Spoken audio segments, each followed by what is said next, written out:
Skandal diplomatik dan militer besar antara Amerika Serikat dan Eropa menjadi sorotan utama di konferensi keamanan Munich.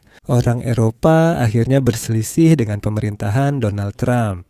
Menlu Amerika Serikat Marco Rubio membatalkan pertemuan dengan pemimpin Eropa hanya beberapa menit sebelum dimulai. Kanselir Jerman Friedrich Merz menyatakan langsung bahwa Amerika Serikat bukan lagi mitra dan dunia lama telah runtuh. Amerika Serikat diuntungkan dari perang Ukraina sementara Eropa yang menanggung biayanya, sehingga Eropa harus terlibat dalam perundingan damai Ukraina. Pernyataan seperti inilah yang sekarang terdengar di sela-sela konferensi tingkat tinggi keamanan Munich, dan itu memang benar. Nah, misalnya justru sekutu-sekutu Eropa Ukraina yang sepakat dalam pertemuan format Ramstein untuk memberikan paket bantuan militer baru kepada Ukraina senilai 35 miliar dolar guna memperkuat pertahanan udara. Sedangkan Amerika Serikat tidak memberikan apapun secara gratis. Karena itulah para pemimpin Eropa dengan tegas menyatakan protes mereka kepada pemerintahan Donald Trump. Dan tampaknya ketegangan ini membuat orang-orang Eropa benar-benar kehilangan kepercayaan pada Amerika. Nama saya Alexei Peci. Mari kita bahas topik ini bersama-sama. Tetapi sebelum kita mulai episode ini, saya minta Anda untuk berlangganan saluran ini, beri like dan tulis komentar apapun di bawah video ini. Selain itu, jangan lupa berlangganan saluran Telegram saya, Peci News. Tautannya ada di deskripsi video ini. Jadi, satu-satunya pemikiran yang disepakati oleh orang Eropa dan Amerika di sela-sela konferensi keamanan Munich adalah bahwa tatanan dunia internasional tidak lagi ada. Kanselir Jerman Friedrich Merz menegaskan kebebasan Eropa kini tidak lagi pasti di tengah kekuatan besar yang mengabaikan aturan internasional. Dan di sini Friedrich Merz di satu sisi mengecam perang agresif Rusia terhadap Ukraina sambil menyerukan Eropa untuk berinvestasi dalam memperkuat kemampuan penangkalnya sendiri. Di sisi lain, ia secara terbuka mengkritik pemerintahan Presiden Amerika Serikat Donald Trump atas kebijakannya terkait tarif, perubahan iklim, dan perang budaya. Merz berkata era negara adidaya telah tiba.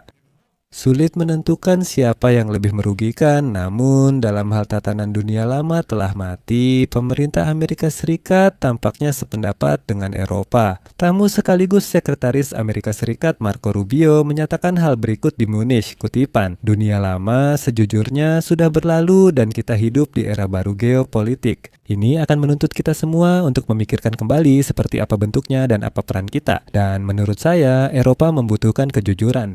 Mereka ingin tahu kemana kita menuju, kemana kita ingin bergerak bersama mereka." Dan pada hari yang sama, setelah pernyataan seperti itu dari Marco Rubio, Friedrich Merz menyatakan hal berikut, kutipan, "Telah terjadi perpecahan antara Eropa dan Amerika Serikat dan tatanan dunia internasional yang didasarkan pada hak dan aturan telah berakhir. Klaim Amerika Serikat atas kepemimpinan telah dipertanyakan dan mungkin sudah hilang." Menariknya, Friedrich Merz bahkan menanggapi kata-kata Wakil Presiden Amerika Serikat J.D. Vance yang diucapkannya pada konferensi tahun lalu. Dan dalam pernyataannya pada tahun 2025, Vance melontarkan kritik kepada para politisi Eropa dengan menyatakan bahwa mereka seolah-olah menekan kebebasan berbicara, kehilangan kendali atas imigrasi, dan menolak bekerja sama dengan partai-partai sayap kanan ekstrem. Setahun kemudian, Friedrich Merz menjawab dengan sangat sinis, kutipannya seperti ini.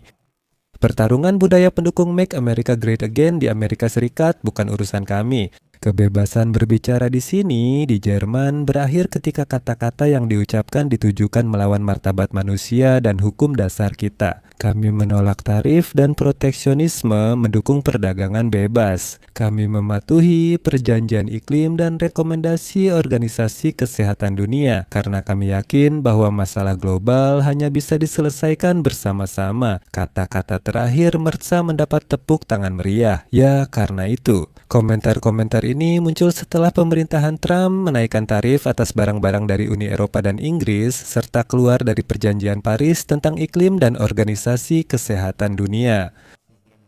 Dan sedikit kemudian, Kanselir Jerman Friedrich Merz beralih ke bahasa Inggris, berbicara kepada orang Amerika bahwa di era persaingan kekuatan besar, bahkan Amerika Serikat tidak akan cukup kuat untuk bertindak sendirian. "Teman-teman sekalian, keanggotaan di NATO bukan hanya keunggulan kompetitif bagi Eropa, tetapi juga keunggulan kompetitif bagi Amerika Serikat. Washington sebaiknya mengingat hal ini." Nah, itu semacam sindiran bahwa, dengar, bukan hanya Eropa yang membutuhkan Amerika, Amerika juga membutuhkan menjatuhkan Eropa. Jangan kira hanya orang Eropa di NATO yang khawatir Amerika pergi. Orang Amerika juga perlu memikirkan bagaimana jika Eropa keluar dari NATO.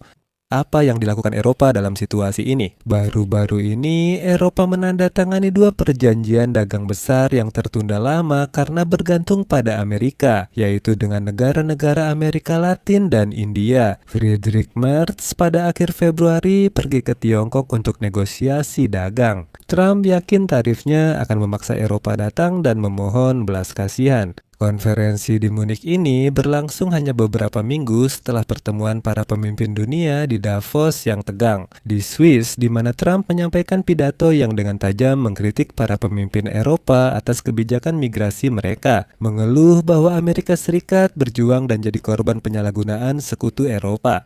Kini orang Eropa membalas Donald Trump tanpa memilih kata-kata lagi. Menteri Luar Negeri Polandia, Radosław Sikorski, menyatakan bahwa Eropa harus ikut serta dalam perundingan damai mengenai Ukraina karena justru Eropa yang membiayai sebagian besar pertahanan Ukraina dari Rusia. Dan berikut kutipan dari Sikorski. Ini mulai terasa agak aneh kita membayar untuk perang namun bahkan tidak selalu mendapatkan informasi yang lengkap. Negara Uni Eropa telah menghabiskan lebih dari 200 miliar euro untuk Ukraina dan menjanjikan tambahan 90 miliar euro cukup untuk membiayai pertahanan 2 tahun lagi. Eropa mengeluarkan uang nyata, khususnya dengan membeli senjata Amerika untuk Kiev, sehingga mereka memiliki hak suara dalam menentukan syarat-syarat penyelesaian yang mungkin terjadi. Penting dipahami bahwa Sikorski tidak menyalahkan Kiev, melainkan Donald Trump dan Amerika Serikat. Pernyataannya muncul saat Amerika Serikat meningkatkan upaya mengakhiri perang. Hari ini, Trump menyatakan Zelensky harus memberi konsesi karena Putin menginginkan perdamaian. Pada saat yang sama, perundingan terakhir antara Amerika Serikat, Rusia, dan Ukraina berlangsung tanpa kehadiran perwakilan Eropa yang tentu saja menimbulkan kekhawatiran di Uni Eropa. Meskipun sebenarnya Eropa memang memiliki hak untuk ikut serta dalam perundingan tersebut. Nah, selain jumlah yang disebutkan oleh Sikorski, para sekutu Eropa Ukraina pada hari Jumat sepakat untuk memberikan paket bantuan militer baru kepada Ukraina senilai 35 miliar dolar untuk memperkuat pertahanan udara. Lalu, apa yang dilakukan Amerika Serikat? Sementara itu, Amerika Serikat menjual senjata. Akhirnya, tamu sekaligus Sekretaris Amerika Serikat Marco Rubio membatalkan pertemuan menit terakhir dengan pemimpin Eropa tentang Ukraina di konferensi keamanan Munich. Rubio awalnya dijadwalkan bertemu pemimpin Jerman, Polandia, Finlandia, dan Komisi Eropa, namun membatalkan pertemuan itu di menit terakhir. Dan menurut data dari Bloomberg, pihak Eropa menganggap langkah ini sebagai penurunan minat Washington untuk melibatkan ibu kota Eropa dalam upaya mereka menyelesaikan konflik di Ukraina. Sebagai gantinya, Marco Rubio bertemu Friedrich Merz dan hari ini akan bertemu Vladimir Zelensky.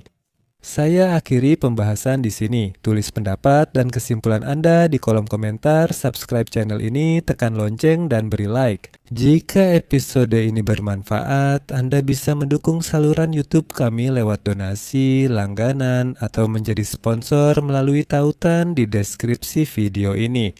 Saya akan sangat berterima kasih atas dukungan apapun dari Anda. Itu saja untuk kali ini. Jaga diri Anda. Sampai jumpa.